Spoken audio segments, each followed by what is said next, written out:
श्रीमद् उत्तराधीन सूत्र की वाचना के साथ ही आपके समक्ष प्रारंभ की गई है भगवान महावीर के जीवन की यात्रा। भगवान महावीर के जीवन की कथा कहाँ से प्रारंभ हुई और कैसे एक साधारण व्यक्ति के जीवन की यात्रा तीर्थंकर तक की यात्रा बनी, इसके बारे में हम जानेंगे और इस यात्रा के साक्षी बनेंगे। आपने श्रवण किया कि एक साधारण सा गांव का सीधा साधा व्यक्ति नैसार, ये प्रथम भव है भगवान महावीर का, जब भगवान महावीर के जीव का धर्म से परिचय हुआ, संतों का संग मिला, संत को आहार दान बहराया, आहार दान दिया और उसके साथ साथ सही मार्ग जंगल से निकलने का बताया। बदले में संत ने भी नैसार को धर्म का ज्ञान दिया, धर्म की शरण दी।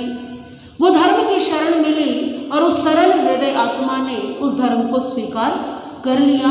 जीवन पर्यंत नियम पाला कि अब मैं हरे पेड़ नहीं काटूंगा, केवल जो सूखे पेड़ या सूखी लकड़ियां होंगी मैं उनको बेच करके ही अपना कार्य करूंगा। जीवन भर इस नियम का पालन करते हुए अपने जीवन का त्याग किया और स्वधर्म कल्प में देव हुए। स्वधर्म कल्प में देव का अपना आयुष्य पूर्ण करके जन्म लिया। वर्तमान अवसर्पिणी काल में जो प्रथम तीर्थंकर हुए भगवान ऋषभदेव, भगवान ऋषभदेव के पुत्र हुए भरत चक्रवर्ती और भरत चक्रवर्ती के पुत्र के रूप में जन्म लिया। किसने? नैसार के जीव ने। नाम रखा गया मरीचि।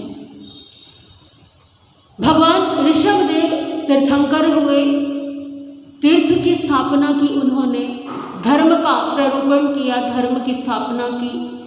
वर्तमान अवसर्पिणी काल में प्रथम तीर्थंकर होने के कारण धर्म की स्थापना करने वाले जैन धर्म की स्थापना करने वाले कौन हुए? भगवान ऋषभदेव। भगवान ऋषभदेव की वाणी को सुनकर के उनके केवल ज्ञान के पश्चात अनेकों जीवों ने भगवान ऋषभदेव के चरणों में संयम अंगीकार किया। मरीचि भी भगवान ऋषभदेव के वचनों से, उनके संयम से प्रभावित होकर के उनका शिष्य बन गए, साधु धर्म का पालन करने लगा। परंतु कुछ समय बीतते बीतते मरीचि को आभास हुआ कि ये साधु का मार्ग जो है ये मेरे लिए नहीं बना है। ऐसा नहीं कि वो गृहस्थ में जाना चाहता है या गृहस्थ के सुख से आकर्षित कर रही, परंतु साधु जीवन के कष्ट सहन करना उसके लिए कठिन होता चला गया। बहुत प्रयास किया उसने अपने मन को समझाने का, परंतु मन नहीं माना। अब क्या करें? यदि संयम छोड़ करके गृहस्थ का पालन करने के लिए जाता है तो एक तो बड़ी बदनामी होगी, दूसरी बात कि आत्मा भी उसके लिए तैयार नहीं है, क्योंकि जो जीवन में संयम धारण किया है, ब्रह्मचर्य का पालन करना निश्चित किया है, उसका त्याग करने की भी इच्छा मरीचि की नहीं है। तो क्या किया जाए? मरीचि ने बीच का मार्ग निकाला, एक बीच का रास्ता निकाला। धूप से बचने के लिए छत्र लेना शुरू कर दिया, पैरों में लकड़ी के पत्राण पहनने प्रारंभ कर दिए और उसने जो साधु जीवन की मर्यादा के अनुसार वस्त्र हैं उनका भी त्याग कर दिया, क्योंकि प्रथम तीर्थंकर और अंतिम तीर्थंकर के शासन काल के साधु साध्वियों के लिए नियम होता है कि वे श्वेत रंग के वस्त्र ही धारण करते हैं। तो मरीचि ने ऐसा ना हो कि कोई मुझे सफेद रंग के वस्त्रों में देख करके मुझे क्या सोचे, जैन साधु क्या कर रहा है, ये कैसा आचरण कर रहा है, धर्म का अपयश होगा, धर्म की हानि होगी। तो उसने अपने वस्त्रों का रंग भी बदल लिया। घर नहीं जाना है, गृहस्थ में नहीं जाना है, परंतु मुझे क्या करना है? मुझे बीच का मार्ग निकाल करके अपने लिए कुछ अनुकूलताएं रखते हुए छत्र, पादुका, गेरुए वस्त्र ये धारण करके त्रिदंडी साधु हो गए। त्रिदंडी साधु बन गया, परंतु प्रण लिया कि मैं अपने स्वयं के किसी भी धर्म का पालन नहीं करूंगा, ना मैं अपना कोई शिष्य बनाऊंगा, मैं भगवान ऋषभदेव के समो शरण के बाहर बैठूंगा। जो भी लोग आएंगे, बाहर से गुजरेंगे, उन सबको प्रेरणा दे करके भगवान ऋषभ देव के समो शरण में ज्ञान प्राप्त करने के लिए भेजना, ये मेरे जीवन का लक्ष्य होगा। ऐसा मरीचि ने चिंतन किया। मरीचि अब प्रतिदिन समो शरण के बाहर ही बैठने लगा। समो शरण के बाहर बैठ करके कोई आकर के पूछता, आप भी तो धर्म का पालन करते हो, ये कौन सा धर्म है, ये तो बड़ा सरल सा लगता है। तो मरीचि समझाता, नहीं, मेरी तो अनुकूलता नहीं थी, मुझसे ये कष्ट सहन नहीं हुए, इस कारण से मैंने ये मार्ग निकाला है। वास्तविक धर्म कौन सा है? जो भगवान ऋषभ देव फरमाते हैं। ऐसा चलता रहा, समय बीतता रहा। एक दिन की बात, भगवान ऋषभ देव का समो शरण लगा हुआ था। समो शरण में पूछा किसी ने प्रश्न, प्रभु क्या कोई इस समो शरण में ऐसा कोई पुण्यशाली जीव उपस्थित है जो आपकी ही भांति आगे कभी तीर्थंकर पद को प्राप्त करे? कोई ऐसा है क्या यहाँ पर? तो भगवान ऋषभ देव, क्योंकि वो केवल ज्ञानी थे, उन्होंने फरमाया कि इस समो शरण में तो ऐसा कोई भी नहीं। इस समो शरण के बाहर जो मरीचि बैठा है, वर्तमान अवसर्पिणी काल का अंतिम तीर्थंकर वो बनेगा। और अंतिम तीर्थंकर बनने से पहले वो एक बार वासुदेव भी बनेगा और एक बार चक्रवर्ती भी बनेगा। इन पदों को प्राप्त करते हुए तब वो तीर्थंकर का पद प्राप्त करेगा। वर्तमान अवसर्पिणी काल का प्रथम तीर्थंकर कौन है? भगवान ऋषभ देव। और अंतिम तीर्थंकर जो भावी ही तीर्थंकर है, वो कहाँ बैठा है? समो शरण के बाहर बैठा है। तो भगवान ऋषभ देव ने फरमाया, अब लोगों के मन में, क्योंकि लोगों को तो भगवान ऋषभ देव के वचनों पर पूर्ण श्रद्धा है, तो पहले जो लोग मरीचि को साधु नहीं मानते थे या मरीचि का तिरस्कार करते थे, अब मन में थोड़े सम्मान के भाव आ गए।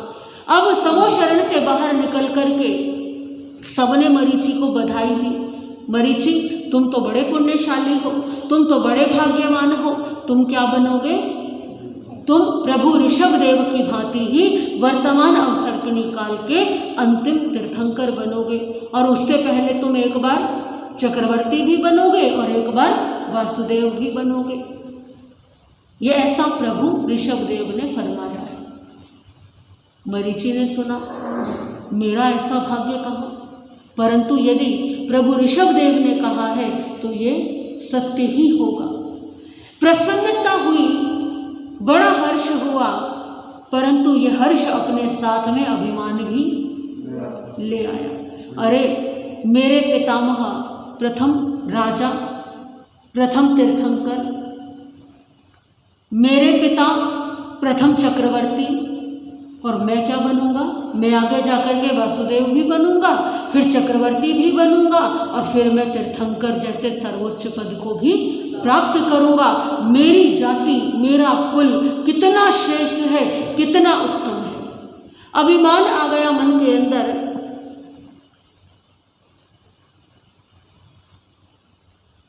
समो शरण के बाहर ही बैठता है मरीचि अभी भी मन में, लेकिन अभिमान अब जड़ें फैलाने लगा।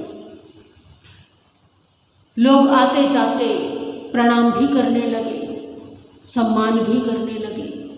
समय बीता, एक समय आया मरीचि अस्वस्थ हो गए, क्योंकि शरीर है और शरीर तो रोगों का घर है। असाता वेदनीय कर्म का उदय आया और मरीचि अस्वस्थ हो गए। अब मरीचि अस्वस्थ हुआ तो देखिए क्या घटनाएं घटित हुई कि उस समय श्रमणों ने मरीचि की देखभाल नहीं की। क्यों? क्योंकि श्रवण संयमी है और मरीचि क्या है? क्योंकि मरीचि ने अब जो है मध्यम मार्ग अपना लिया है। और जो गृहस्थ आते जाते थे उन्होंने भी मरीचि की देखभाल। कुछ संयोग ऐसा बना कि किसी ने मरीचि का हालचाल नहीं पूछा, किसी ने उसकी सेवा नहीं की, किसी ने उसकी संभाल नहीं की। तो मरीचि को बड़ा दुख हुआ। मैं इतने वर्षों से प्रभु के समो शरण के बाहर बैठ कर के लोगों को सन्मार्ग दिखाता हूँ, लोगों को प्रभु के पास भेजता हूँ, परंतु किसी ने भी मेरी ओर ध्यान नहीं दिया। यदि मेरा एक शिष्य होता तो क्या होता? मेरे साथ रहता और ऐसी अस्वस्थता में वो मेरी सेवा भी। ऐसा नहीं कि आज से पहले मरीचि को कभी किसी ने गुरु बनाने की इच्छा व्यक्त नहीं की। अनेकों लोग आए और उन्होंने इच्छा व्यक्त की कि हम भी आपके शिष्य बन जाते हैं, परंतु मरीचि ने आज तक कभी अपना शिष्य बनाने की स्वीकृति किसी को भी प्रदान नहीं की। परंतु अब मरीचि के भाव क्या हो गए? बदल गए। नहीं, अब तो मैं अपना एक शिष्य अवश्य बनाऊं। एक ना एक तो ऐसा होना चाहिए। क्या लाभ हुआ इन सब लोगों को प्रभु के समो शरण में भेजने का, जब किसी ने मेरी ओर ध्यान भी नहीं दिया? मैं अब अपने बारे में सोचूंगा। ऐसा विचार किया।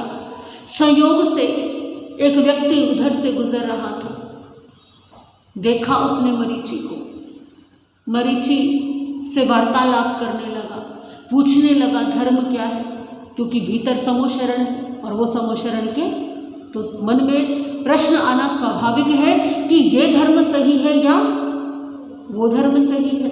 तो मरीचि को पूछा उस व्यक्ति ने कि आप मुझे बताइए, तो अब क्या कहे मरीचि? मरीचि ने कहा कि प्रभु ऋषभदेव जो फरमाते हैं वो धर्म क्या है? सत्य है। उस व्यक्ति ने पूछा, फिर आप जो यहाँ बैठ कर के कर रहे हैं, आप यहाँ पर बैठे हैं तो ये भी तो सत्य है, आप भी तो धर्म ही कर रहे हैं, आप भी तो गृहस्थ में नहीं जा रहे, आप गृहस्थ नहीं हैं, आप भी क्या है? साधु के बराबर ही हैं। मरीचि को कुछ कुछ बात उसकी ठीक लगी। उस व्यक्ति ने कहा, मैं आपका शिष्य बनूं या मैं भगवान ऋषभदेव का शिष्य बनूं? तो उस समय मरीचि के मन में भाव आए कि यदि मैंने यह कह दिया कि प्रभु ऋषभदेव के शिष्य बनो तो ये मेरा शिष्य। तो मरीचि ने क्या उत्तर दिया कि ये धर्म भी सत्य है और वो धर्म भी सत्य है। जहाँ तुम्हारी इच्छा हो वहाँ पर तुम शिष्य बन जाओ।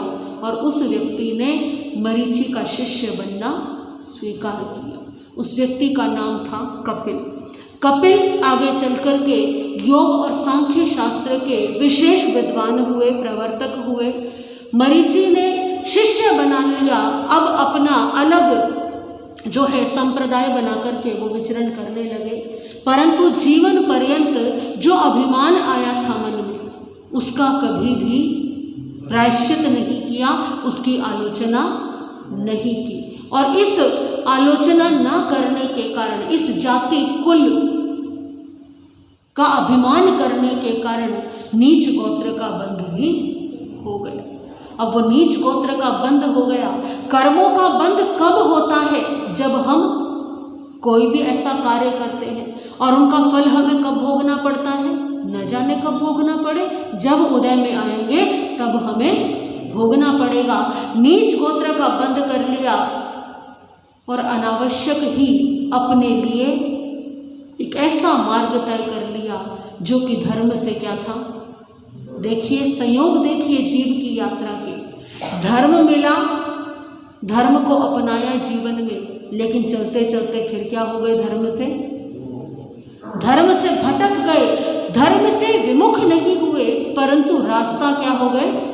भटक गए। और जो अभिमान है वो जीवन में पतन का कारण बन जाता है। एक कवि ने बड़े सुंदर शब्दों में कहा है, क्यों अभिमान करे प्राणी, थोड़े दिन की जिंदगानी।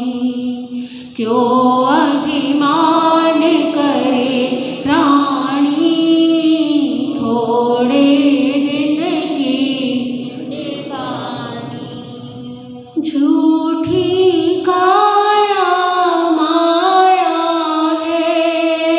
झूठी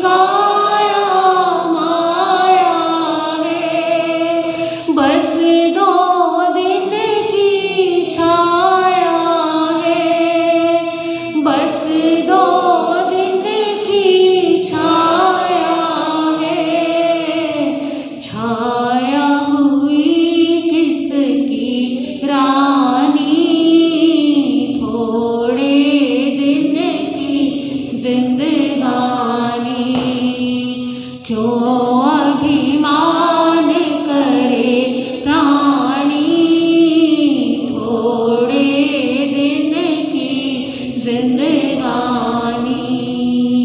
क्यों अभिमान करे प्राणी, थोड़े दिन की जिंदगानी। तो नैसार के भव से देवलोक का भव और देवलोक के भव से मरीचि का भव, कितने भव हो गए? 3 भव जो है आपने श्रवण किए। इसके आगे के भवों की चर्चा और आगे की यात्रा की चर्चा आप यथा समय श्रवण करेंगे। आज की चर्चा यहीं तक थी।